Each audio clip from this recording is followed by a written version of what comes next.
Vou mostrar então o pisca que eu vou colocar nessa árvore. Ele é um fio de micro lâmpadas, né? Ele é o fio de fada. Vem 200 lâmpadas nele. O legal é que ele é bivolt. E ele é um pisca bem diferente, gente. Vou abrir aqui pra mostrar pra vocês. Ele vai dar um efeito lindo nessa árvore. Vou ligar ele pra vocês verem. Ele vem assim, ó. Já liguei ele e já abri um pouco, ó. Eu vou mostrar porque ele é um pisca diferente no modo de colocar. E o legal desse aqui, do fio de fada, é que o fio de fada no geral ele não pisca, tá? Porém, esse vem com este controlezinho aqui, ó, que ele vai ter várias funções, ó. Eu vou apertar e ele vai mudar as funções.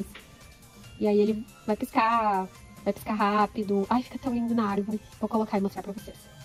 Gente, então por que eu falei que ele é um pisca diferente? Porque a gente vai colocar ele pelo topo e a gente só vai largar o fio, ó, aqui.